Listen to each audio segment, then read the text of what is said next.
Gente, começando a terceira gravação, terceiro capítulo dessa lição, a gente agora vai entrar num período de entender um pouquinho cada pedaço desse. A gente vai começar com a Era dos Juízes, a gente vai falar sobre Débora e Baraque, entender os dois, e por fim a gente vai falar sobre a união que conduziu à vitória, tá? A vitória com a união acontecendo. Beleza? Vamos tocar o barco.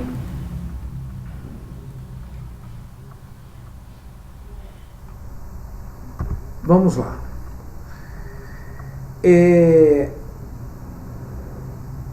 Vamos começar explicando esse período histórico que era os juízes de Israel. Débora e Baraque viveram neste período entre Josué e Saul, tá? Entrada na terra de Canaã e estabelecimento da monarquia. Era um período onde não havia uma liderança formal. Não havia ali um rei, alguém assim que assumisse formalmente, tá? Eram pessoas que Deus levantava. O povo ia tocando a sua vida, começava a se afastar de Deus, e Deus levanta líderes para que traga essas pessoas de volta aos seus caminhos. Tá ok?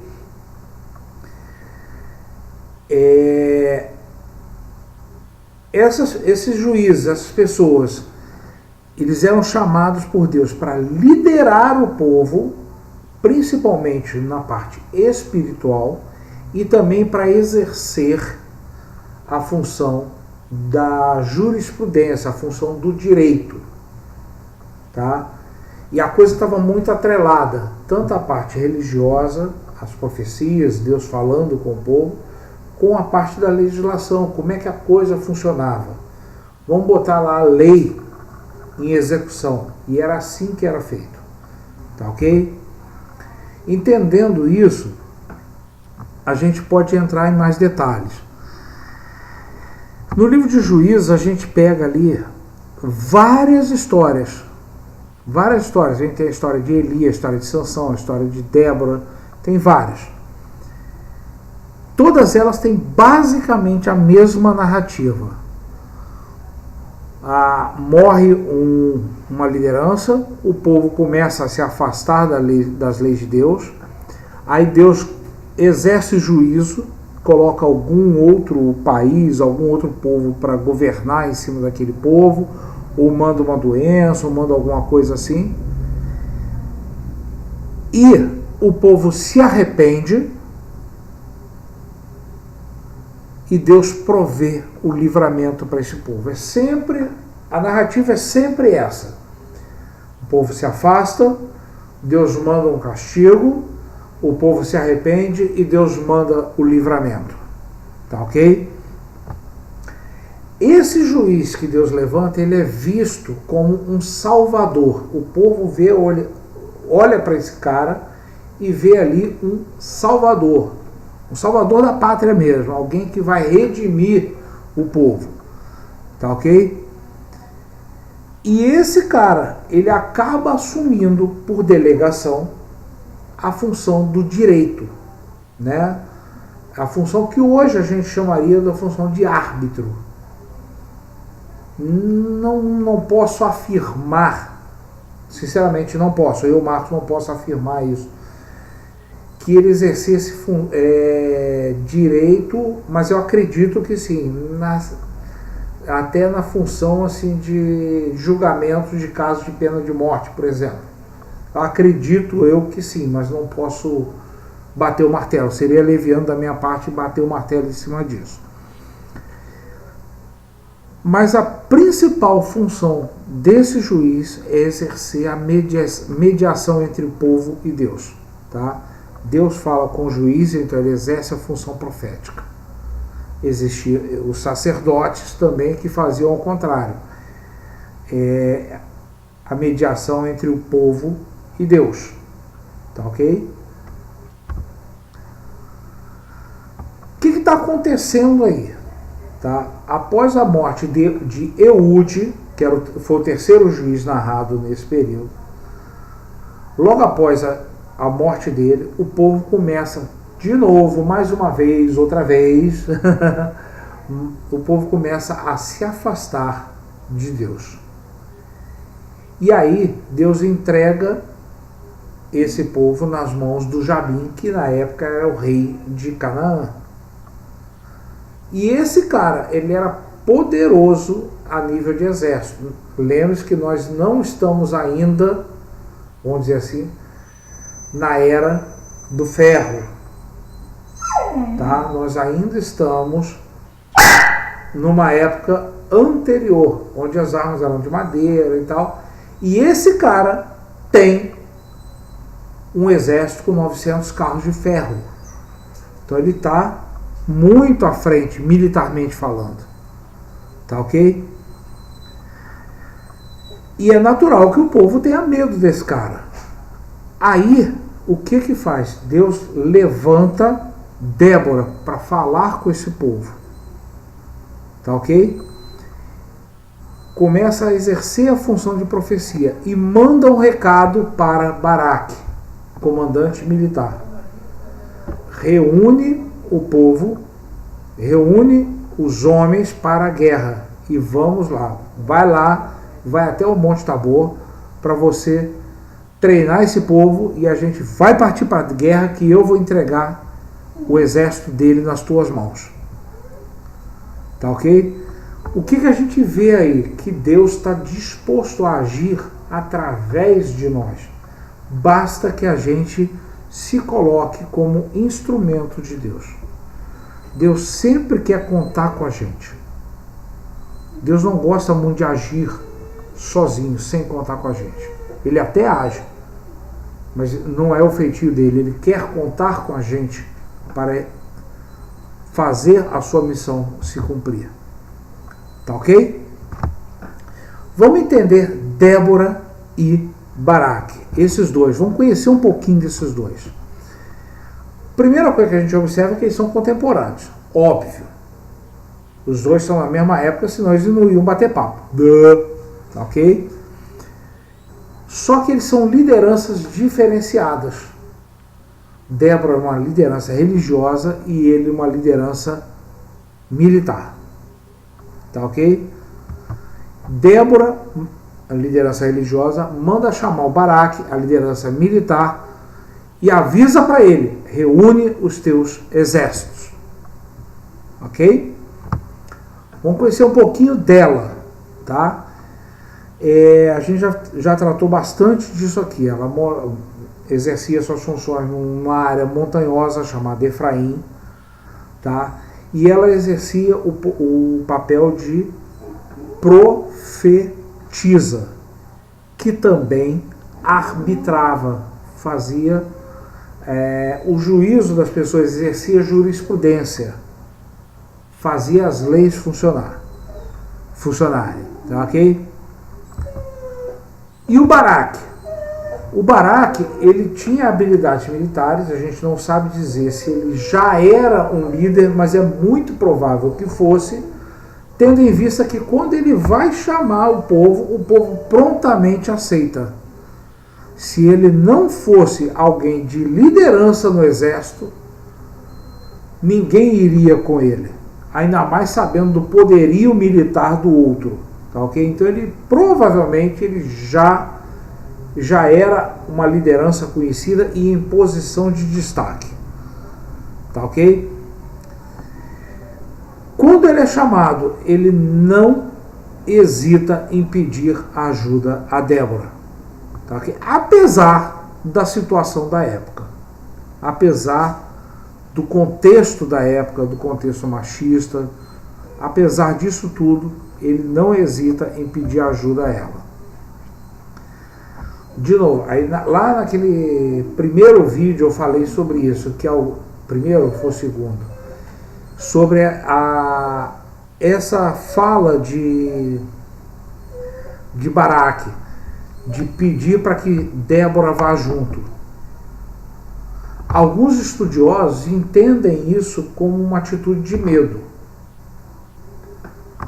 Olha, eu só vou para lá se você for junto. Você não exerce, você não é representante de Deus, eu quero Deus junto comigo. Eu só vou junto, eu só vou para lá se você for junto. Tá pensando que eu sou besta, senhor? Né? Uma coisa alguns estudiosos acham que isso foi uma atitude de medo dele. Outros, e aí eu me enquadro nesses outros, entendem que ele queria uma confirmação de que ela realmente estava falando em nome de Deus. Sabe aquilo que a gente costuma chamar de profetada? Né?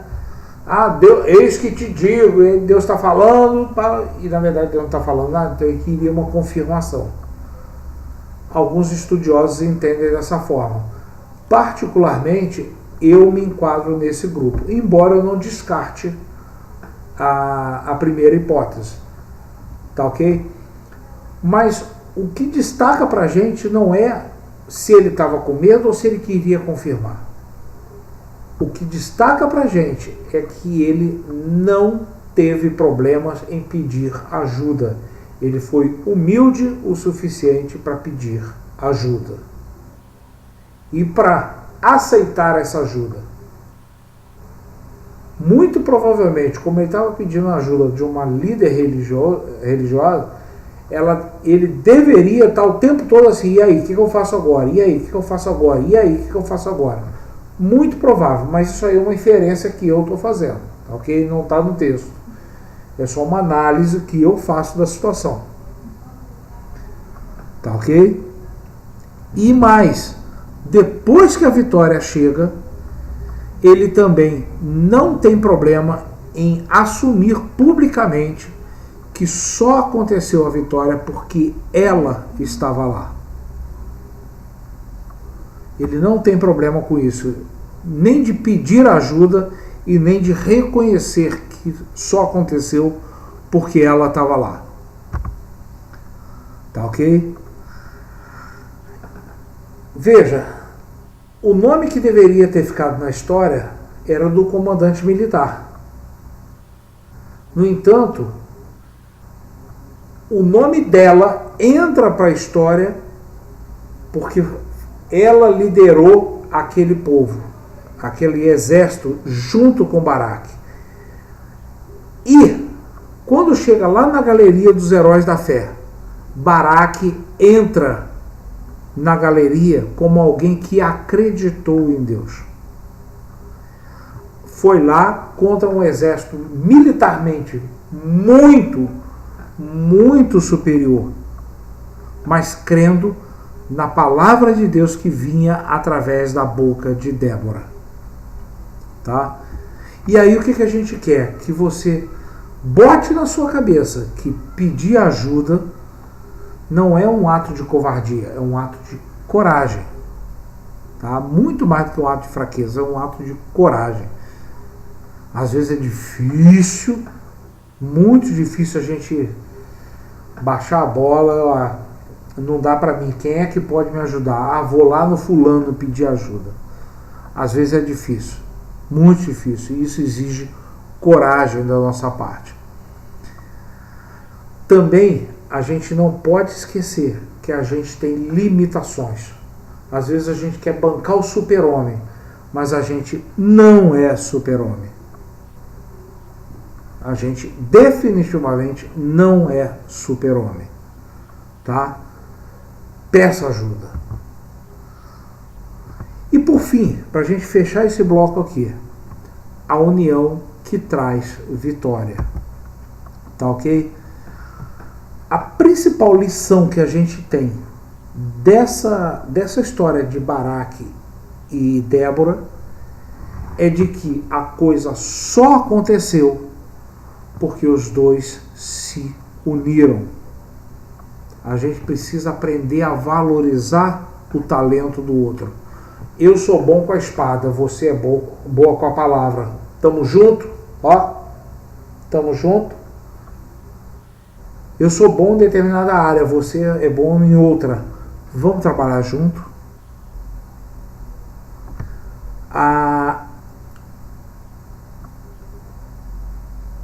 é importante que a gente não perca de vista que esse trabalhar junto é para o engrandecimento do reino de Deus. Não é para o nosso engrandecimento, é para o engrandecimento do reino de Deus. Ok? Débora atende o apelo de Baraque. Vai comigo? Tamo junto, vou sim. E Baraque cede a honra da vitória. Olha, não fui eu que ganhei, foi ela. Porque se ela não fosse, eu não teria ido. Então a vitória é dela, não é minha. E aí reconhece que o trabalho conjunto e não a individualidade foi que venceu. Ok? E a gente trazer isso para o reino de Deus.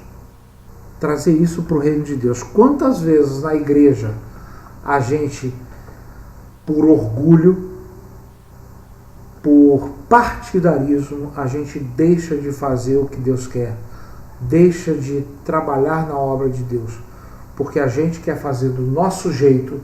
Às vezes, muitas vezes a gente não quer deixar que Deus use outra pessoa, a gente quer que Deus use a gente para que a gente possa botar o nosso dedinho ali e fazer do nosso jeito.